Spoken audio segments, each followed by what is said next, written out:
Today's video is sponsored by Ridge. Are you tired of flimsy, uncomfortable rings that can't keep up with your very active life? Well, look no further than the Ridge beveled ring set. Ridge specialize in minimalist functional gear for everyday use. You definitely know their wallet. This is the burnt titanium one, and it matches up with my titanium ring right there. They're made from premium materials like carbon fiber, tungsten carbide, and titanium, and the rings feature an outer beveled edge for on-hand comfort and an inner convex shape for a no-pinch fit. Plus, each set comes with a high-quality dual-band silicone ring for those casual and more comfortable days. Plus, they've got lost and resizing protection, which means you'll never have to worry about losing or outgrowing your ring. Every purchase comes with the options of 2 future exchanges for the same ring in the same or different size, which means Ridge has got you back for life. So what are you waiting for? Check out the Ridge beveled ring set at ridge.com/shadows or click the link in the description below and use the promo code SHADOWS for a 10% discount on your purchase.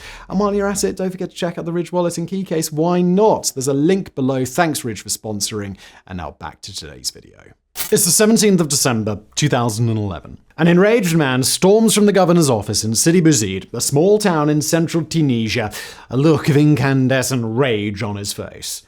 Enough is enough, he tells himself. Enough of the corruption, humiliation, harassment that he's endured for years.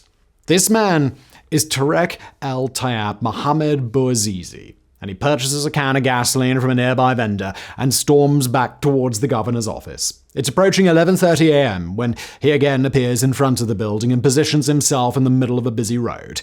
"How am I supposed to make a living?" he reportedly screams at the office before tipping the gasoline can over his head and allowing its contents to pour over him, his eyes tormented with fury. A man who's been pushed beyond his limits. Bouazizi strikes a match, and with a final look of condemnation at the governor's office, he draws it towards himself, his body instantly being engulfed in flames. Rarely has a single death had such a knock-on effect, not just in a single country, but across an entire region. The self-immolation of Mohamed Bouazizi resulted in a chain of events that eventually led to what is known as the Arab Spring. These anti-government protests were followed by uprisings, armed rebellions, and even war, as the region faced a defining moment. More than 10 years after Bouazizi's death, much has changed across the Arab world, some good and some most definitely not.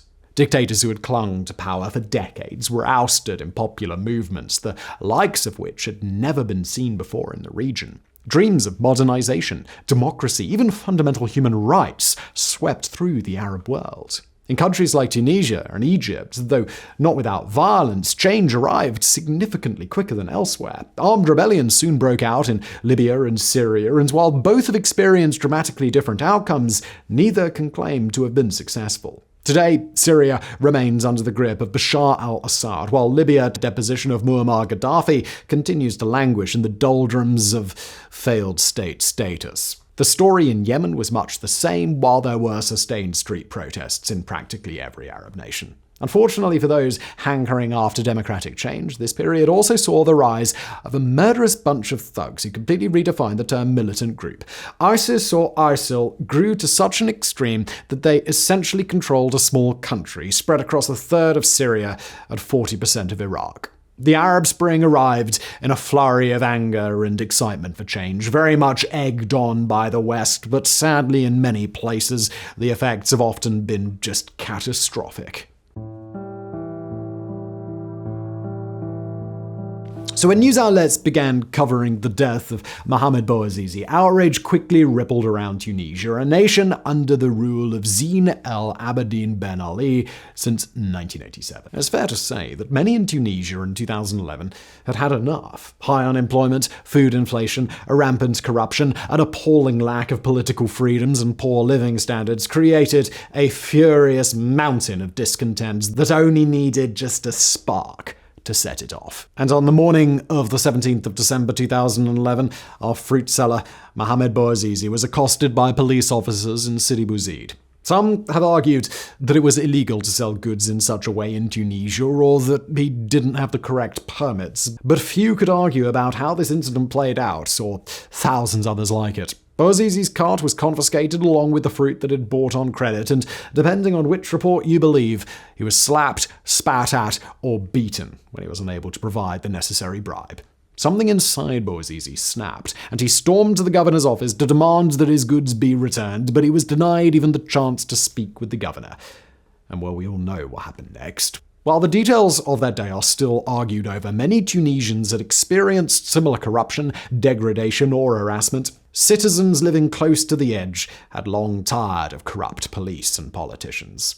With Bouazizi lying in hospital, barely clinging to life, images and video of the event began circulating. News outlets seized on the details, and within days, protests had begun. What started with young protesters outside the regional government headquarters in Sidi Bouzid rapidly spread around the country. Violence against the protesters increased, while there were reports of phishing scams that hacked social media accounts to check on dissent. On the 6th of January, 95% of the country's lawyers went on strike, and 4 days later, the government suspended all schools and universities. The speed and intensity of the protests surprised everybody, not least President Ben Ali, who put out various strongman statements in the early days about taking a firm line with those that he called extremist mercenaries and masked gangs. In January, he declared that 300,000 new jobs would be created without giving any specific details. And that wasn't nearly enough. On the 14th of January, President Ali dissolved Tunisia's government, declaring a state of emergency, and he fled the country to Saudi Arabia. Despite the changes, protests continued in some shape or another until elections were held in October, the first in the region after the Arab Spring. Just over a week after Tunisia deposed its multi-decade president, protests erupted across the border in Egypt. President Hosni Mubarak held power for an extraordinary 30 years, and the demand for his resignation brought thousands to Tahrir Square in Cairo. Protests began on the 25th of January, and 3 days later, the government made a concerted effort to shut down the internet to limit social media activism. This was reasonably successful, but the ball was already rolling and quickly gathering speed. Mubarak quickly dismissed his government before appointing a new one and installing a vice president for the first time. Yet, like President Ali's flailing attempts in Tunisia, it all just came too late. On the 10th of February, Mubarak announced that he was ceding all powers to his new vice president before adding the caveat that he would stay in power until the end of his term. But the Egyptian people, they were having none of it. The following day, more than 1 million people took to the streets before Vice President Amar Suleiman announced that Mubarak had indeed gone. His powers had been assumed by the army, who had dissolved parliament and suspended the constitution. Anger bubbled away, understandably, while you have an army in charge of things, but it began to die down with the appointment of Assem Sharaf, a civilian, as Prime Minister of Egypt on March the 4th. A court eventually sentenced Mubarak to life in prison, and an election in 2012 brought Egypt's first democratically elected president, Mohamed Morsi, into power. However, things weren't done. They were far from done. No sooner had Morsi come to power than the military announced it would restrict the president's powers. Now, to give you a complete overview of the complexities in Egypt around this time would require its own very long video, so we'll just give you a very brief overview. Morsi was a member of the Muslim Brotherhood, a transnational Sunni Islamist organization that was popular but definitely not universally. In fact, by 2013, it had been banned and classified as a terrorist organization. The man Morsi beat in the election was Mubarak's last prime minister, Ahmed Shafiq, so you can imagine plenty of lingering ill feeling there. Morsi won the election by a thin 52-48 margin and attempted to reconvene parliament and establish a constitution, moves that Egypt's Supreme Constitutional Court rejected. For the next year, tension between supporters of the Muslim Brotherhood and more liberal secularist Egyptians simmered and occasionally roared out of control. Then there was the widespread anger at the sluggish change that they'd been promised, which finally led to a coup d'etat in July 2013, which removed Morsi from power just over a year after his election. In quite an extraordinary downfall, just 2 years later, Mohamed Morsi was hit by a blizzard of charges, including 20 years of hard labor for ordering the detention and torture of protesters, and even a death penalty sentence for colluding with Hamas and Hezbollah. He collapsed in a courtroom in 2019 and died shortly after, before many of the cases could be concluded. With protests sweeping the Arab world, often dubbed the Days of Rage, the first notable signs of unrest began in what was at the time, and perhaps still is, the most restrictive police state in the Arab world, Syria. The country, under the vice-like grip of the Ba'athist dictatorship of Bashar al-Assad, had some of the most prohibitive laws around freedom of speech and freedom of press, but did appear, at least on the surface, to be in a better economic state than many of its neighbors. In many ways, Syria was a relatively peaceful country where minorities received greater protection than in the other states nearby. Tourists flocked to the country's exquisite historical sites. In the streets of Damascus, they felt cosmopolitan. What he could not do, however, was question the government or ask why the country only offered a form of democracy where only one political party had any hope of winning. Syria may have been superficially happy and peaceful, but there was a rotten core that ran deep. When unrest began in Syria on the 15th of March 2011, many hoped for a swift change as it occurred in Tunisia and Egypt. Instead, it opened the door to a vicious civil war that has killed, at the bare minimum, just over 500,000 people. The Arab Spring brought significant change to some countries, but in Syria, it led to an unimaginable hell. Civil unrest quickly gathered momentum and was met with a fierce crackdown, including the deployment of the much-feared Shabiya death squads. These state-sponsored mercenaries were let loose to eliminate protesters and activists. However, while this led to increased fear in the short term, it resulted in waves of desertion from the Syrian army. Over the next few months, violence intensified, with the government resorting to increasingly bloodthirsty measures to suppress the uprising. The siege of Daraa was one of the first and one of the worst, involving 6,000 government troops and countless tanks surrounding the small town before bulldozing their way in. It's thought that at least 244 civilians died here, but well, this was just the start. In July, a group of disaffected army officers formed the Free Syrian Army, and the Syrian civil war began. Again, it would take us at least an entire video to wade through what came next, but it was horrific. The Free Syrian Army, supported by Turkey, appeared close to victory at one stage before Russia threw its full weight behind Assad, and the tables quickly turned. But this was never a one versus the other fight. The tragic spin-off in Syria, which heavily contributed to the uprising's failure, was the emergence of ISIS and several other groups with ideals that were at best barbaric and medieval. When videos of ISIS beheadings began emerging, it wasn't hard for Assad to blame the group's rise in power on the civil unrest. Sadly, events in Syria are still ongoing today, though the conflict has been in a virtual stalemate for a couple of years.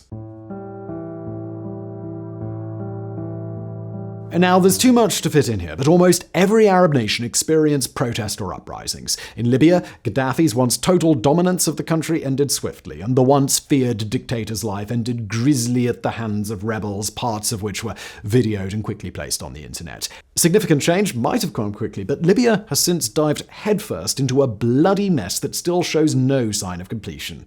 With rival governments sparring for power, jihadist groups taking a foothold, and the entire situation exacerbated by external nations looking to gain a piece of Libya's substantial oil pie, things are not in a good state. The Wagner Group, Putin's puppet civilian army, which you might remember from our video on mercenaries, was thought to have at least 2,000 soldiers in the country in 2020. Yemen has seen another truly tragic story that we barely hear anything about. Once again, regime change came quickly, with President Ali Abdullah Saleh, another antique fixture of the Arab world with a 33-year reign, forced from power in February 2012. The problem was, he was simply replaced by what some considered a continuation of the old regime. However, others remained fiercely loyal to Saleh. An armed uprising in May 2012 by Houthi rebels, a decades-old resistance movement formed mainly from one tribal group who continued to back Saleh, initially had great success in various parts of the country before coalition troops, primarily supported by Saudi Arabia, arrived and drove them north. Today, Yemen is a shattered carcass of a country. Already the poorest country in the region before the conflict, parts of the country have suffered awfully, with malnourishment, disease, and the threat of constant violence hanging over them. Other nations such as Bahrain, Iraq, Iran, Saudi Arabia, Jordan have all experienced some degree of protest. Some on a small scale, others much more extensive, and much of it was just put down through severe government repression. Over 10 years since the death of Mohamed Bouazizi, parts of the Arab world remain in turmoil. If you were watching the BBC or CNN back in 2011, you would have been forgiven for having the impression that sweeping Western-style democracy and change were just around the corner. But things haven't really worked out that way. To describe the Arab Spring as a failure slightly misses the point. At the very least, the events sparked the early sprouts of change, but it's clear that social and economic transformations, as many demanded, may take decades to fully realize. Institutions do not change overnight, and issues like corruption, high unemployment, press repression, and high living costs are often simply transferred to another political group. Younger protesters who led the revolution were often beaten at the polls by more established, more moderate, and dare I say, older candidates who often lacked the same appetite for rapid change. There's also the argument that parts of the Arab world were simply not ready for such dramatic alterations to systems that have been in place for decades, if not for centuries. Whether it's better to have a strong man ruling a country with a terrifying iron fist, or an open democratic system that lurches from crisis to crisis, is a debate that has repeatedly appeared worldwide. And then you have the deep divisions in many societies: religious, tribal, historical, economic, and of course the political differences. They all run deep, not simply in individual countries, but all across the region. Different nations want different things, and they're not afraid to meddle in another sovereign state's affairs to get them. Saudi Arabia, who the US and Britain sell weapons to, is beating the hell out of Houthi rebels in Yemen, who are themselves supported by Iran. Russia continues to play both sides of the Libyan crisis against each other like some evil puppeteer, while also propping up the Assad regime in Syria with Hezbollah's help. Meddling is rife across the region and continues to impede significant progress. And what began as a single death has brought down national governments and has led to between 1 and 1.5 million deaths around the region, mainly in Syria, Libya, and Yemen. The Arab Spring began as a powerful vision for a better future, one with less corruption, better living standards, more opportunities, and greater freedom of speech and expression. And it may eventually get there, but there's a long and there's a painful road ahead.